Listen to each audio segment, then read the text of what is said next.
Bom, voltando aqui, 3, 2, 1, valendo. Bom, gente, estamos aqui de volta então agora falar de síndrome do dente rachado. Essa síndrome do dente rachado é uma situação clínica, de certa forma, um pouco desconhecida, mas comum, né? O Baratieri tem um capítulo específico para isso, o capítulo 19. Eu acho que vale a pena dar uma lida, porque acredito que deve se cobrar pelo menos uma questão sobre isso, né? Então, os caras citaram especificamente síndrome do dente rachado e tem um capítulo do Baratieri. Acho que vale a pena dar uma lida no capítulo, porque pode garantir aí um pontinho, uma questão certa, tá? Questão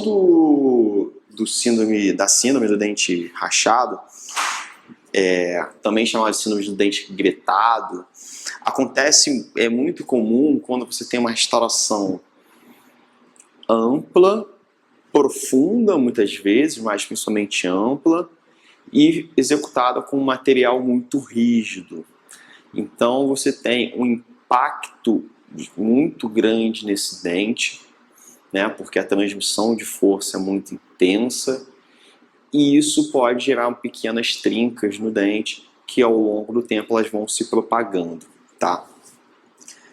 Aí você tem algumas situações que acontecem nesse sentido. Primeiro, por que isso acontece? Restaurações muito rígidas, como eu falei, restaurações de amálgama, restaurações metálicas em geral, restaurações metálicas fundidas, tal. Elas têm uma transmissão de força muito intensa, não é um material amortecedor da carga mastigatória. É a mesma coisa se eu estiver correndo e estiver usando um sapato com solado de metal. O impacto que eu vou estar recebendo da minha perna, meu peso, no chão, e depois vai ser levado para o meu corpo de volta é muito intenso. Não à toa eu devo usar, na hora de uma corrida, um tênis com amortecedor, para que esse impacto seja reduzido. Então, mesma coisa, se na minha mastigação tem contato direto com metal, uma amálgama, uma liga metálica, uma extração metálica fundida, o impacto que vai ser transmitido também para o dente, para essa dentina subjacente, vai ser também muito intenso. Isso pode gerar uma trinca que vai se propagando ao longo do tempo. Essa trinca, muitas vezes, ela não é percebida clinicamente e o paciente começa a sentir uma dor. Depende muito de onde está localizada essa trinca, como ela se propaga e para onde ela se propaga.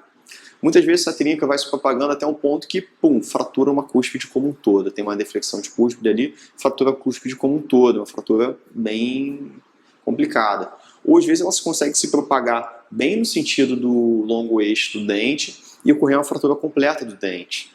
Tá? Muitas vezes acaba acontecendo uma dor intensa no paciente e clinicamente você não consegue nem identificar. Só vou chamar a atenção uma coisa que o Hirata fala. Ele não chega a falar exatamente, então, um capítulo sobre o síndrome do dente rachado, o síndrome do dente gretado, mas quando ele fala de restaurações de resina composta em dentes posteriores, ele alerta para isso, que muitas vezes você vê uma extração de amálgama antiga e com uma inspeção mais minuciosa você consegue identificar essas rachaduras, essas trincas nos dentes. Porque ele fala o seguinte: se você não troca essa extração de amálgama, a tendência é que essa trinca continue, não tem nada que vai impedir que ela se propague. Ela já existiu e está continuando. Pode ser que ela nunca chegue a acontecer algum problema. O paciente não sinta dor, não tenha fratura nem nada. Mas a tendência, se existe uma tendência a evoluir, evolua para pior. Então o paciente pode sentir dor e pode até fraturar o dente. Então ele fala, claro, que essa decisão de você trocar uma extração de amálgama depende muito de fatores que você vai ter que avaliar clinicamente, né? Mas se você tiver a presença de trinca, ele recomenda, sim, vale a pena você trocar essa extração de amálgama por uma extração adesiva, uma extração de resina, para que você impeça, garanta que essa trinca não vá continuar se propagando, ou pelo menos que você minimize esse efeito.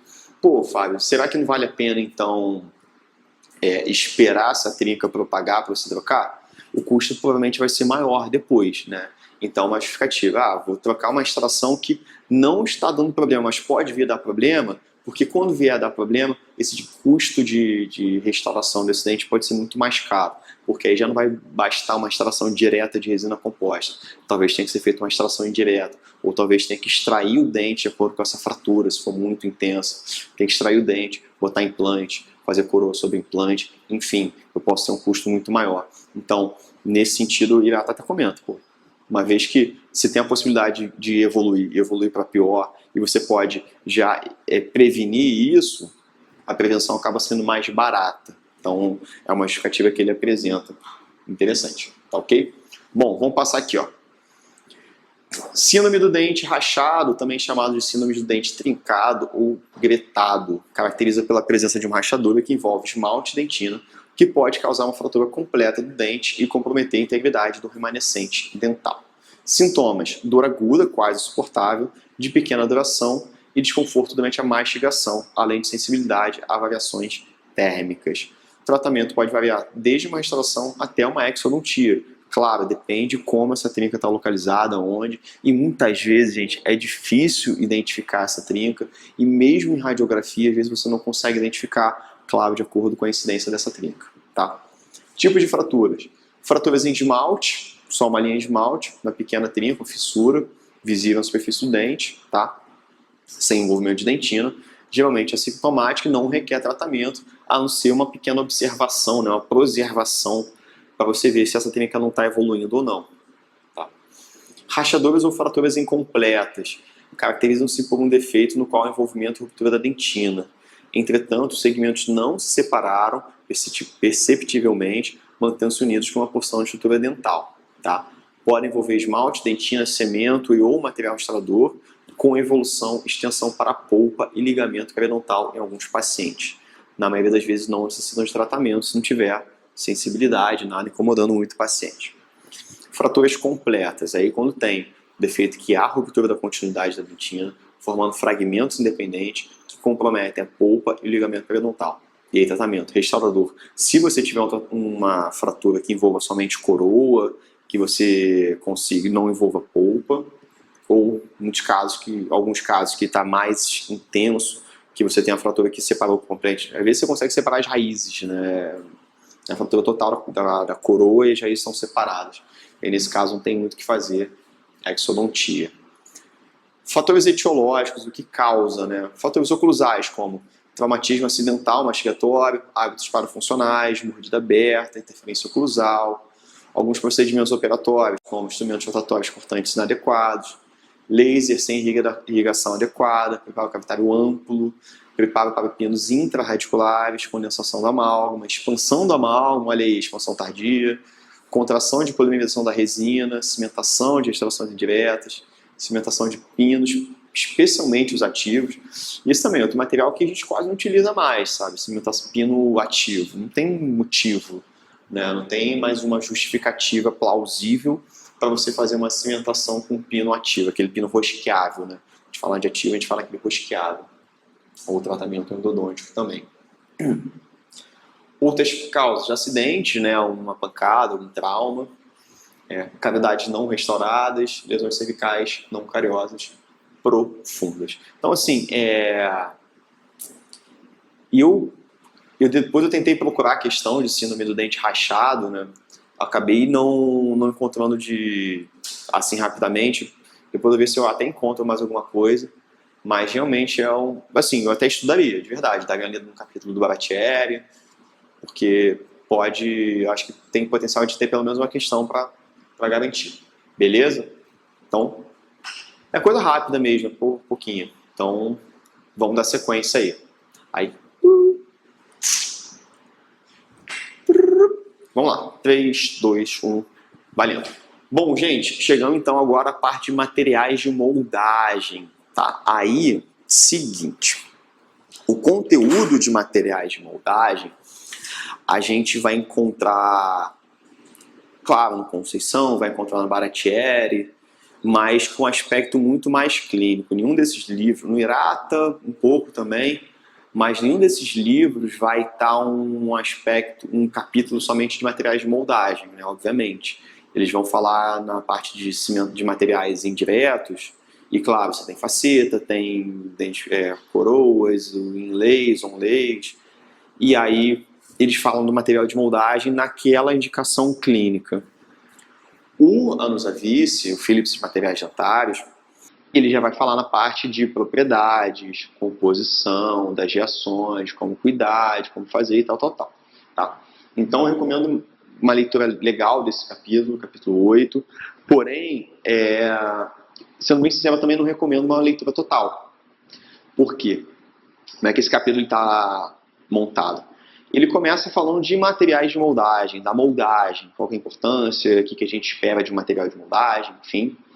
E depois ele vai elencar cada um desses materiais de moldagem, tem uma planilha que a gente vai usar aqui também como referência, e ele vai falando um por um das características, como deve ser utilizado, com as indicações e tudo, características clínicas e químicas e propriedades, e como fazer desinfecção e cuidados e tal. Depois ele vai chegar numa parte que já começa a falar alguns estudos e classificação e resistência a rasgamento, alguns detalhes assim bem materiano, digamos assim, dos materiais de moldagem. Que aí eu acho que já vai perder um pouco o foco para uma prova de dentística, tá? Então, tendo a leitura dessa parte mais inicial do Phillips, do capítulo 8, de o que é o material de moldagem, qual a importância e tudo, e especificamente desses principais, vocês vão ter uma base muito boa para responder as questões, tá? Os outros livros, Baratieri, Conceição, Hirata, eles já vão apresentar os materiais de moldagem naquela indicação clínica. Então começa lendo esse para depois ler essa outra parte, porque quando vocês chegarem lá e começarem a falar de moldagem, vocês vão ter mais conteúdo para entender melhor o que esses livros não estão explicando. E eles vão falar mais algumas características clínicas. Clinicamente você vai usar isso por causa disso, você vai usar tal técnica, tal. Não vai falar tanto de propriedade como esse vai falar. Então você vai ter o conteúdo tanto de propriedade pelo Phillips, pelo Lanzavice, quanto das técnicas pelo Baratieri, pela Conceição, pelo Hirata e por aí por diante. Beleza? Então vamos lá. Características de materiais de moldagem para a reprodução de réplicas precisas. Isso aqui é interessante, né? Porque vai ter uma parte também que fala assim, características ideais. E geralmente você vai ter uma listinha, né, de tópicos de características ideais.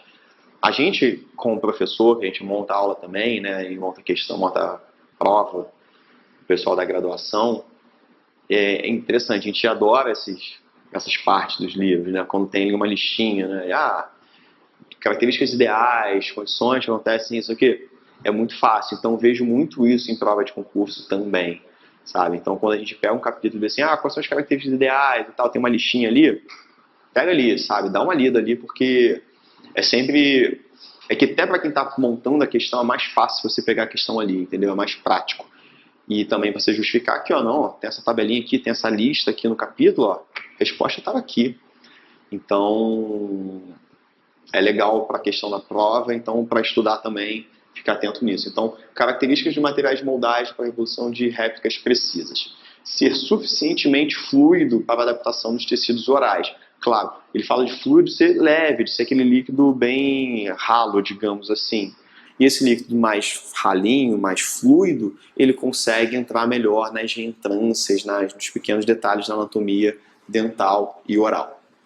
Porém, também tem que ser suficientemente viscoso para estar contido na moldeira. Claro, se for muito fluido, o material você vai botar na moldeira e escorre por completo, você não consegue levar na cavidade. Então tem que ter essas duas características. Tem que ser fluido para copiar os detalhes, mas tem que ser viscoso para ficar bem adaptado. Não à toa, os principais materiais elastoméricos, elastômeros que a gente utiliza, eles têm duas consistências. Uma mais viscosa, para ficar adaptado à moldeira, para servir como uma individualização da sua moldeira, tendo um alívio suficiente, tendo um espaço suficiente para depois você levar um material fluido e sim copiar os detalhes.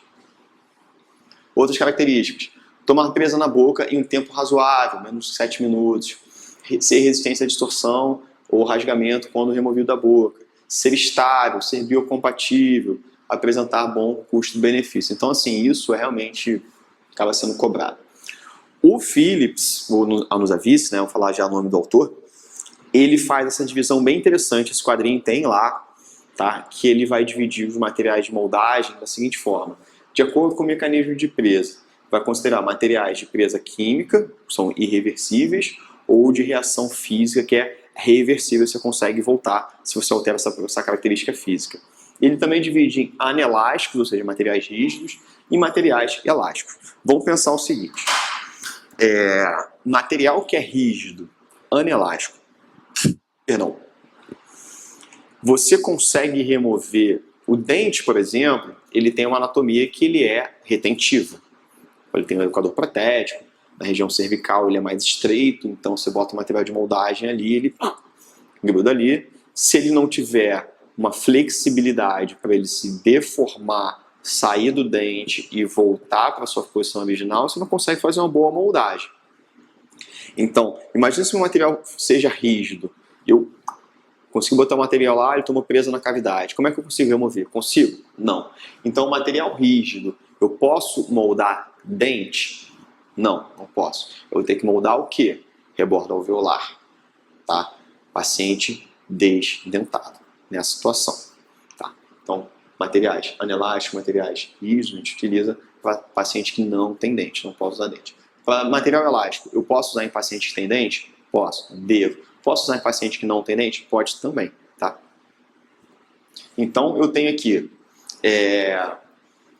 gesso para modelagem, gesso de Paris. Ele é anelástico, ele é rígido, mas reação química. Já a Godiva também é rígido, mas reação é física. O silicone por condensação é elástico, reação química. O agar, o hidrocoloide irreversível, é elástico, mas reação física irreversível. Vamos ver um pouquinho de cada um deles, tá? Gesso para modelagem. Cara, nem é mais utilizado, tá? Vou deixar a informação aí, tem na apostila, vamos passar direto porque ele nem é mais utilizado. Esse sim, pasta para modelagem de óxido de zinco eugenol, pasta zincoenólica, também chamada, né? Apresentação, 2 pastas, indicação, moldagem de arcos edentados, porque ele é rígido, cimento cirúrgico, registro de mordida oclusal, obturador temporário, obturador de canais reticulares, reembasador temporário para prótese total. Tá? Tempo de manipulação 1 minuto, a gente tem o tipo 1 e o tipo 2. O tipo 1 ela é dura, tempo de presa 10 minutos, o tipo 2 é macia, tempo de presa 15 minutos. Estabilidade dimensional satisfatória, efeito colateral, alguns pacientes podem sofrer uma queimação por causa dessa pasta, sensação de ardência e aquela desinfecção com glutaraldeído 2%. Sem contar que isso também, a pasta zincanólica, aquela manipulação, lembra que a gente tem que botar uma proteção na placa de vidro, senão ele gruda completo? Isso daí. Godiva.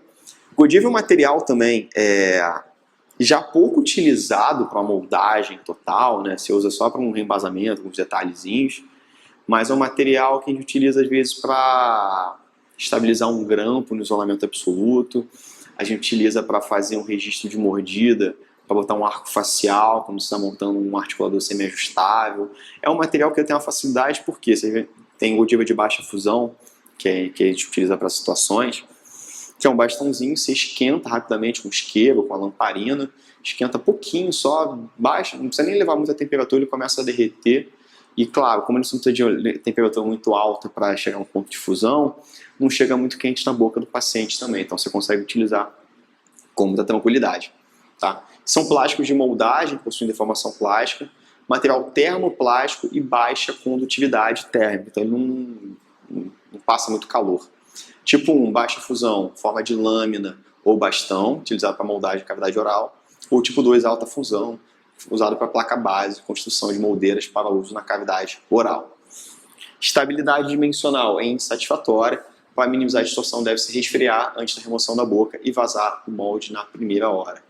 Desinfecção, glutaraldeído, 2%. Olha a observaçãozinha que ele fala aí também. O que é o material anelástico? É um material rígido, sem deformação elástica. O que é o material mucoestático? O nome já fala. Ele entra em contato com a mucosa, só que ele não gera uma deformação na mucosa. Tá? Material que não provoca deformação de deslocamento do tecido fibroso. Material anelástico e mucoestático é a pasta zincanólica, porque ele consegue ser anelástico, consegue ser rígido, mas ele, durante a presa dele, ele não gera uma deformação nessa mucosa. Bom, polisulfeto mercaptano, também chamado de mercaptano. Esse é um material que acaba sendo cobrado, ele é mais utilizado na questão do concurso do que clinicamente. porque é um material que é desagradável de ser utilizado, porque não pela cor, que é marrom, mas pelo cheiro. Porque sulfeto vem de enxofre, lembra ácido sulfúrico que contém enxofre, enfim, tudo que tem sulfeto, sulfo, esse prefixo, vem de enxofre. Então, enxofre é muito associado ao cheiro ruim. Só de curiosidade, o gás que a gente utiliza na cozinha, o gás de cozinha, o gás encanado, se não me engano, até mesmo o gás natural, ele não tem um odor nenhum, ele é inodoro, né? Você não sente nenhum cheiro. Mas as companhias acrescentam enxofre na composição justamente para ter um cheiro ruim e, caso tenha um vazamento de gás, o que é muito perigoso para a nossa saúde, que você perceba através desse cheiro ruim, pensando, caramba, tem alguma coisa, tem gás vazando aqui, e aí você busca onde está essa fonte para você fechar, tá? Então, só para associar essa questão do enxofre com cheiro. Componente básico, mercaptano, multifuncional ou polímero de polissulfeto. Cor, marrom devido ao dióxido de chumbo presente no catalisador. E odor, desagradável, que o enxofre é um acelerador. Forma subproduto? Forma a água. Então, se ele tem subproduto e ele forma a água, essa água depois vai sendo evaporada, vai sendo perdida, e o material vai perdendo água, vai contraindo. Então, sofre contração pela perda de água. Tempo de trabalho, 4 a 7 minutos. Tempo de presa, 7 a 10 minutos. Tempo de vazamento, nos avisos fala imediatamente até 30 minutos. Já o mesomo fala até 1 hora. Por quê? Com o tempo ele vai perdendo cada vez mais água, sofre distorção. Ângulo de contato com a água, 82 graus. Lembra essa história de ângulo de contato?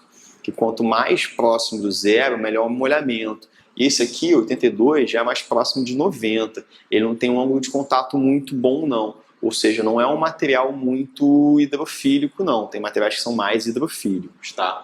Se você tiver um ângulo de contato de mais de 90 graus, aí que o molhamento é péssimo, você tem uma alta hidrofobia. Tá? Removido facilmente de áreas retentivas.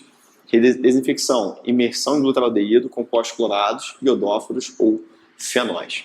Tá? Esses aqui são os mais utilizados, mais cobrados até, porque são muito comuns, né, na nossa prática. O silicone de condensação, o silicone de adição também está sendo bastante cobrado. O poliéter também ele é um bom material e tem umas características específicas dele. Silicone de condensação, polidimetilsiloxano. Sua polimerização envolve a reação de silicatos de alquila, tri e tetrafuncionais. Subproduto forma, sim, álcool etílico. Mesma história da água, do polissulfeto que tem esse subproduto. Como ele produz um álcool etílico como subproduto, esse material também sofre evaporação no ambiente, né? Então, você deve vazar esse gesso com o tempo, não pode esperar muito tempo, porque ele vai perdendo esse ácido, vai perdendo o álcool etílico, vai perdendo e sofre uma contração pela liberação desse álcool, tá? Tempo de trabalho, 2,5 a 4 minutos, tempo de presa, 6 a 8 minutos. Tempo de vazamento, o Anusavis fala imediatamente. O Anusavis, ele fala nesse capítulo, quando ele fala antes de falar de todos os materiais, ele considera que imediatamente é até 30 minutos, tá?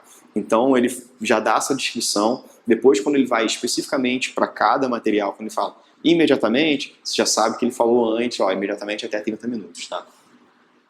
E o mesomo fala em vazamento imediato também. Ângulo de contato com a água, 98 graus, ou seja, já não, ele é um material hidrofóbico, é um material que tem aversão à água, então para você ir assim, na cavidade oral, isso é ruim, porque na cavidade oral a gente está sempre água, sempre tem umidade, sempre tem saliva. Então é interessante que o material seja mais hidrofílico para conseguir penetrar bem nas regiões mais úmidas e copiar mesmo assim. E também vai ser interessante, seria interessante um ângulo de contato menor, inclusive na hora do vazamento dos gessos para você evitar bolha. Desinfecção, imersão em glutaraldeído, compostos clorados, iodóforos ou fenóis. Esse aqui, gente, que eu vi mais questões agora nas provas recentes, o silicone por adição. O silicone por adição, pensando nas características dele como material de moldagem, é o que apresenta melhores resultados, é o que apresenta maior estabilidade, maior fidelidade de cópia, não forma subproduto. Então é um material realmente muito interessante. Muita gente ainda tem, muitos dentistas ainda têm uma certa dificuldade e um receio de usar o silicone para adição, porque é um material mais caro. E você também, ele vem no formato, você precisa de comprar uma pistola de automistura, mas isso acaba sendo mais interessante. Você tem escutado também que o silicone para adição, na formulação mais barata dele, você não pode manipular com aquela luva normal que a gente utiliza, aquela luva de procedimento. Por quê? Essa luva de procedimento, o talco, ele tem alguns componentes que acabam influenciando na polimerização do silicone para adição, impedindo essa polimerização, então o material não toma presa. Então, para você fazer a moldagem, você tem que tirar a luva, se estiver usando essa luva de procedimento. Tira a luva, lava a mão para tirar esse talco, seca bem, e aí faz a manipulação. Ou você usa direto aquela luva nitrílica, que muita gente está utilizando agora, tem preta, rosa, azul, tem umas coloridas até bonitas, né? E elas não têm talco, então elas não influenciam na polimerização da seu silicone para adição. Tá. Porém, por que é interessante utilizar o silicone para adição, mesmo ele sendo um material um pouco mais caro? Porque é um material mais fácil de utilizar. Eu sei que o dentista acaba fazendo um investimento inicial mais alto, só que a chance de você errar uma moldagem com silicone para adição é menor. Por quê? A parte mais crítica da manipulação da moldagem com silicone, seja por condensação ou por adição, é a moldagem com um material mais fluido. Só que no silicone para adição, você já compra as cápsulas, né, o refil, e você bota na sua pistola que vai fazer a mistura automaticamente com a ponta automisturadora. Então você não precisa fazer a manipulação na placa de vidro, não precisa perder tempo, você não precisa perder tempo levando aquela seringa de injeção, de elastômero, para você levar na cavidade. É automático, você vai simplesmente preenchendo, levando na cavidade. Então a mistura já está perfeita, você não erra na mistura, o tempo é muito mais fácil de ser controlado e a pontinha já vai levando exatamente na região. Então assim, tudo muito mais tranquilo. Você perde um pouco de material na ponta automisturadora? Perde, inevitável. Só que também, quando você faz na placa de vidro e leva na seringa, você também perde material ali. Então isso é equivalente. Então, por mais que seja um material mais caro, você diminui a chance de erro. Agora, é um material que também tem maior estabilidade dimensional. O Baratieri mesmo fala, os autores falam, você pode aguardar 7 dias para vazar esse gesso. E mesmo assim, durante esses 7 dias, você pode vazar mais de uma vez, fazer mais de um modelo com a mesma moldagem. Então, se você não quiser ter o material de moldagem, não quiser errar no seu material de gesso, não quer ter o seu gesso tipo 4 no consultório, ou que você não quer manipular e não quer ter erro, você pega a sua moldagem, manda para o laboratório de prótese e lá eles vazam o gesso tipo 4 para vocês, que aí vai fazer certinho, tem a máquina às vezes para manipular, o gesso também. Então você diminui o erro também na hora de confeccionar o modelo e pode fazer mais de um modelo, uma boa moldagem. Então acaba sendo um material muito vantajoso por isso também. Mesmo tendo um custo um pouquinho mais alto, ele é bem vantajoso. Então, até por isso, tem sido mais cobrado também em concurso, porque realmente é um material muito interessante.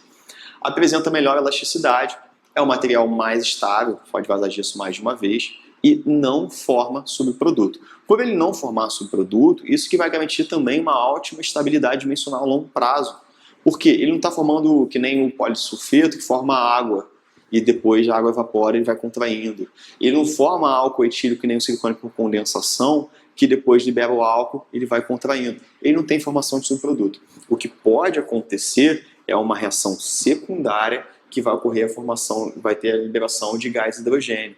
E isso pode provocar uma porosidade no gesso. Então, alguns materiais, alguns fabricantes já falam, aguarda 2 horas para você fazer a sua moldagem, você vazar o gesso. Moldou, aguarda 2 horas, enquanto está tendo a liberação dessa reação secundária, liberando gás hidrogênio. Depois de 2 horas, você pode vazar, porque você não vai ter porosidade no seu modelo de gesso, tá? Outros fabricantes, para você não ter que aguardar isso, tiver uma adição de metais nobres, como paládio e platina, que impedem essa reação secundária. Detalhe, metais nobres. Metais nobres, paládio e platina. Quando você pensa em metais nobres, você pensa que custo. Então, realmente, esses materiais que têm adição de paládio e platina também são um pouco mais caros do que os silicones de produção convencionais, que não têm essa adição desses materiais. Mas você tem que esperar um pouco mais para vazar. Tempo de trabalho, 2 a 4 minutos. Tempo de presa, 4 a 6,5. Tempo de vazamento, a nos avise aguardar 20 minutos, nisso no silicone sem adição de sal de platina. Mesomo, após 1 hora e até 7 dias. Falando, tem fabricante que fala, aguarda 2 horas. Ângulo de contato com a água, ou 98 ou 53. Ou seja, se você tiver 98, é um material já bem hidrofóbico. 53 graus, já mais próximo do zero, é um material mais hidrofílico. Desinfecção, imersão em glutaraldeído, compostos clorados, iodóforos ou fenóis. Tá? Outro material de moldagem interessante é o poliéter, que é o material mais rígido que a gente tem, o material de moldagem mais rígido. Então, o poliéter, ele tem só consistência média. Ele não vem nessa consistência pesada e leve, é só na consistência média. O que é interessante do poliéter por ele ser muito rígido, você não é indicado fazer moldagem total do paciente, porque ele fica muito rígido, fica difícil de tirar. Então a única indicação dele é moldagem parcial. Preste atenção, porque material muito rígido. Também tem uma estabilidade muito boa porque não forma subproduto, tá? Então, armazenar em local seco para evitar a absorção de água e de fluidos. Pode vazar o gesso mais de uma vez que ele não tem subproduto. Tempo de trabalho, 3 minutos. Tempo de presa, 6 minutos. Tempo de vazamento, do mesoma até 7 dias. Ângulo de contato, aqui está meio cortado, mas é 49 graus, é o menor ângulo de contato. Tendo o menor ângulo de contato, que eu tenho de informação com isso, é um material mais hidrofílico, então ele consegue copiar bem, mesmo em região que está um pouco mais úmida.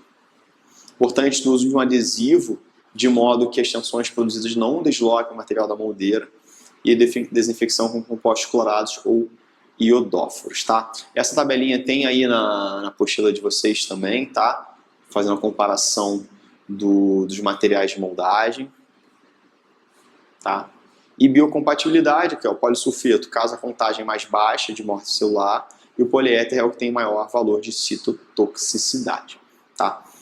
Essas causas comuns de falha, isso aí já foi cobrado em prova também, não vai fazer muito sentido eu ficar lendo aqui com vocês. Vocês têm isso tudo aí na apostila de vocês, tá? São muitas situações, até bem clínicas, né? Tipo, o livro sempre vai indicar para você qual a forma correta. E aí, o Anos Avice fala, pô, se você fizer da forma errada, errar nesse aspecto, vai acontecer isso. Se errar nesse aspecto, vai acontecer isso, tá? Isso que ele vai mostrando aqui a causa do erro e a consequência, tá? Então isso tudo tem aí na apostila de vocês, tá? Vamos passar então agora já para os hidrocoloides, que são... Um é o material mais utilizado de moldagem e o outro é o material pouco utilizado. Confesso, o hidrocoloide reversível, o agar, para mim é que nem o Zeca Pagodinho falando de caviar. Eu nunca vi, nunca li, nunca usei, só ouço falar. Porque realmente nunca vi ninguém usando. Quem já usou, que eu já vi o professor falando, pô, parece que é um material de moldagem bem interessante, é uma cópia muito legal. Porém, é muito trabalhoso. E o resultado, pô, é bom, mas pô, você consegue ter um resultado também interessante com outros materiais, tá? Agora, o alginato, o hidrocoloide irreversível, isso aí todo mundo usa, isso todo mundo tem que aprender, a gente aprende logo no início da faculdade, isso aí a gente usa bastante, que é um material barato, tem uma cópia razoavelmente boa e é relativamente fácil de executar. Claro, aluno da graduação que está começando não está concordando comigo, sente dificuldade, todo mundo sente no início, mas depois você vai pegando o jeito, você vai vendo que é um material que é uma consistência única, é um material que consegue ser viscoso para ficar na moldeira bem adaptado, é um material que tem tixotropia, então quando você pressiona ele fica um pouco mais fluido, então consegue copiar bem os detalhes. É um material hidrofílico, então é um material assim, que realmente até tranquilo de utilizar, sim. Tá? Então, primeiro hidrocolóide reversível, o agar, a reação de presa dele é a geleificação e necessita de equipamento especial, precisa de 3 compartimentos, uma água mais quente, uma água fria para resfriar, enfim. Tá? Então, é um material que ele funciona mais ou menos da seguinte forma. Quando você aquece, você faz a mistura, e quando você aquece e o material está quente, ele tem essa plasticidade, ele consegue moldar, copiar bem as estruturas. Quando você diminui a temperatura, você deixa esse material mais rígido, a ponto de você conseguir retirar o material, tem a flexibilidade ainda, mas ele fica já a função na cópia como você deseja, com a temperatura um pouquinho mais baixa, você consegue remover para poder vazar o gesso, tá? Só que o seguinte, tem que tomar muito cuidado, porque olha só, a mudança do estado do solo para gel de 70 a 100 graus, é muito quente, você não pode levar nessa temperatura no meio bucal, você tem que esperar o resfriamento do material de 65 até 55 graus por 3 a 10 minutos. O tecido, ou seja, a nossa boca suporta no máximo 55 graus. Então tem que tomar muito cuidado com esse material, corre o risco de você levar um material quente e queimar o paciente. Então essa é a dificuldade. Depois que moldou, se tem um compartimento lá na moldeira, um moldeiro especial, que a água passa ali por baixo, você leva uma água fria, 18 a 21 graus. Também não pode ser uma água muito gelada, né? Que nem uma água tipo de uma temperatura assim, que nem da refrigerante você bebe, da Coca-Cola ou da cerveja, porque ficar rodando ali na boca, nos dentes, dá uma sensibilidade. Então, água um pouquinho mais resfriada durante um tempo, para garantir uma remoção da moldeira com tranquilidade. Então, ter que controlar essas temperaturas é muito complicado, né? Então, é um material difícil de trabalhar. Efeito colateral, queimadura do tecido, tempo de vazamento não cita, e desinfecção também não cita, tá? O hidrocolóide reversível e reversível, o alginato, é o material de moldagem mais utilizado pela facilidade de manipulação, conforto para o paciente. É engraçado, né? Porque facilidade de manipulação, você fala isso, o aluno fala, não, é difícil. Conforto para o paciente fala, não, é horrível. Baixo custo, não, beleza, aí todo mundo concorda. E não exige equipamentos especiais, a não ser uma moldeira, uma cuba, uma espátula, nada muito complexo, tá? Você tem o alginato de presa normal, de presa rápida, tá? Tempo de trabalho até 1 minuto, tempo de vazamento é imediato, né? Aquela história imediato, até 30 minutos. O pó deve ser adicionado lentamente à água, né? O pó ele vai na água, sempre lembrando que o pó vai na água, nunca ao contrário, nunca levar água no pó, é sempre o pó vai na água, e pode usar espátula plástica ou metálica. Influência do clínico no tempo de trabalho, você pode alterar a temperatura da água. Se você botar uma água gelada para manipular, claro, tudo que você tem de calor, você acelera as reações químicas. O que você tem de temperatura mais fria, você reduz essas reações químicas, são mais lentas, e aí você tem um tempo de trabalho mais tranquilo. Claro, você não pode botar água muito, muito gelada, você vai ter que levar isso na boca do paciente, pode incomodar, tá? Utilizar água da torneira pode acelerar o tempo de presa, porque você contém íons metálicos, né? Então, assim, que ele recomenda utilizar uma água destilada, ou até mesmo água mineral, alguma coisa assim. Mas se você usar água da torneira, que quase todo mundo usa, sabe que o tempo de presa vai ser um pouquinho mais rápido, tá? E a espessura mínima do alginato, perdão aqui na hora de passar para o PowerPoint, foi aqui em cima, mas é de 3 milímetros. O que é essa espessura mínima do alginato? Seguinte, o alginato ele tem que ter uma espessura mínima para fazer uma boa cópia. Você não pode ter a moldeira, quando você molda o paciente, a moldeira não pode encostar no dente. Porque se você encosta no dente, você não tem mais alginato naquela região. E quando você vaza o gesso fica em contato com a moldeira. Se for uma moldeira metálica ainda, o gesso encosta na moldeira, então na hora de tirar o gesso gruda no metal, e quando você tira você pode ter uma fratura, uma pequena ruptura ali naquela região e uma distorção no seu modelo, tá? Então você tem que ter alginato. Mas pode ser um alginato muito fininho? Não. Tem que ter pelo menos 3 milímetros de alginato. Você tem uma espessura bem mais satisfatória e você consiga fazer um modelo mais adequado. Então essa espessura mínima, 3 milímetros. Então a moldeira não pode ficar muito justa, não pode encostar em dente e tem que estar afastado de cada superfície do dente em pelo menos 3 milímetros. Tá ok? Maior resistência à compressão, tempo de gelificação de 8 minutos, resistência ao rasgamento é baixa do alginato, né? Então se deve remover abruptamente o molde para evitar o movimento de báscula. Isso é um erro muito comum de aluno, né? Vai remover a amálgama, que ele meio que criou um vácuo ali dentro, né? Então para tirar, aí o aluno fica puxando de um lado para o outro. Isso está errado. Você tem que fazer o movimento de uma vez só, porque ele gera uma distorção, né? Quando você faz o movimento de báscula, ele vai gerando distorção. Você vai aumentando sua distorção. Quando você faz um movimento único, você tira ele com mais facilidade.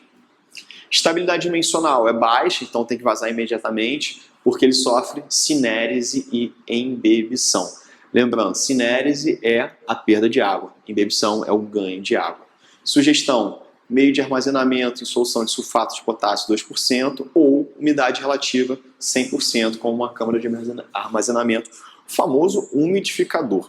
Umidificador, que é uma estrutura que você tem 100% de umidade. Como é que você pode fazer um umidificador? Um potinho, Tupperware, pega uma esponjinha qualquer de lavar louça, deixa ela molhada com água e deixa isso tudo fechado. Isso é um umidificador, baratinho, fácil de fazer. Desinfecção: lavar com água corrente, borrifar o desinfetante, alvejante caseiro, 1:10, diluído, né? Iodoforme ou fenóis sintéticos, envolver em papel toalha e colocar um saco plástico selado por 10 minutos. Remove do saco após o período, lava e retira o excesso de água. Outra alternativa: imersão em solução desinfetante por um tempo menor do que 10 minutos. Você não pode deixar mais do que 10 minutos, senão ele vai começar a absorver um pouco desse líquido também. Tá? De novo, causas comuns das falhas intracolóides. Tem essa tabela toda aí, tem toda essa informação e aí para vocês, isso de acordo com o nosso querido Anusavice, tá? Dá uma lida aí, como vocês evitem esses erros, tá? Observação: materiais hidrófilos. Hidrofilia é afinidade com a água, então o material que tem afinidade com a água. São considerados materiais modais hidrófilos o hidrocoloide reversível, o alginato e o poliéter, tá? São aqueles que têm um ângulo de contato com a água mais reduzidos, são aqueles mais próximos de zero. Perfeito? Vamos então algumas perguntinhas aí. Ó, da Marinha, questão 16. De acordo com a Anusavice, o material elástico para moldagem que possui a menor viscosidade e que se classifica como um dos materiais menos rígidos entre os elastômeros para moldagem é denominado de polissulfeto. O polissulfeto está no oposto do poliéter. O poliéter é o mais rígido, o menos rígido é o polissulfeto. Questão 17 da Marinha, também 2017. O silicone de adição é um material de moldagem que apresenta excepcional reprodução de detalhes, ótima estabilidade dimensional e excelente facilidade de manipulação. Esse material pode ser utilizado por meio de duas técnicas de moldagem, ambas do tipo dupla mistura, duas viscosidades de um mesmo material. Pode ser feita técnica tempo único e técnica em 2 tempos. Segundo Baratieri, 2010, sobre a técnica de moldagem em 2 tempos, empregando-se silicone de adição, é correto afirmar que, vamos lá, letra A, alternativa grande, né? A moldagem com fios retratores exige a utilização de 2 fios. Tá vendo? Só voltando aqui rapidinho, ele está citando Baratieri. E o Baratieri está falando muito mais de técnica do que da característica do material, tá? Então, vai estar na parte de restaurações indiretas, ele vai falar da técnica de moldagem. A moldagem com fios retratores exige a utilização de 2 fios. Primeiramente, um mais fino, que é totalmente inserido no sulco gengival, onde permanecerá ao longo de todo o procedimento, a fim de iniciar o afastamento, proteger o espaço biológico e controlar a exudação do fluido crevicular. Cara, por enquanto está tudo certíssimo que ele está falando aí.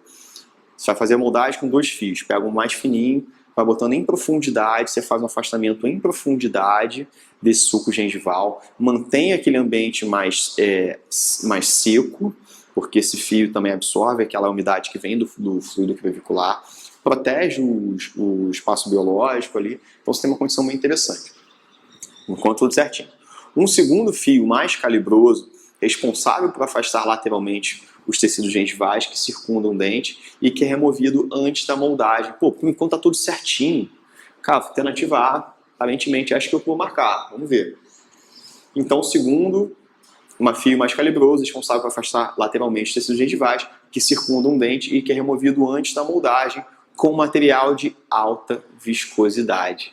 Olha, que eu falei, letra A, sempre toma muito cuidado. Então a pegadinha está aqui, ó, no último trecho dessa alternativa gigante. Você remove o segundo fio, não é para botar um material de alta viscosidade. Alta viscosidade é aquele material mais grosso, a massa. Não, se remove a gente botar um material de baixa viscosidade, um material mais fluido.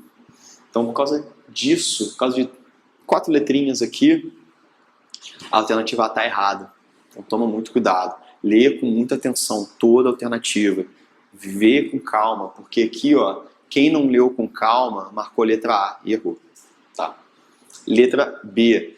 Durante a moldagem do silicone de alta viscosidade, deve ser evitado qualquer tipo de luvas. Aí já tem um erro. Tá?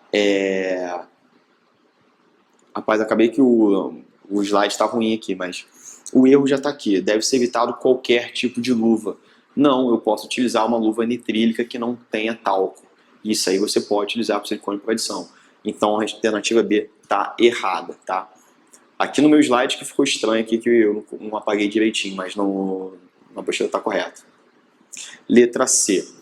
O verdadeiro objetivo da moldagem prévia com silicone de viscosidade regular é customizar a moldeira de estoque, transformando-a em uma moldeira individual perfeitamente adaptada às particularidades do caso.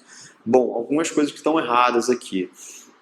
Silicone com viscosidade regular. Quando você usa silicone de viscosidade regular, viscosidade média, você utiliza às vezes uma moldagem em passo único.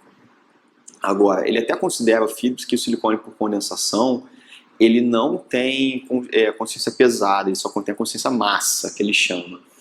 Então, outro erro que a gente pode considerar aqui estão chamando a moldeira individual, isso ok, perfeitamente adaptada às particularidades.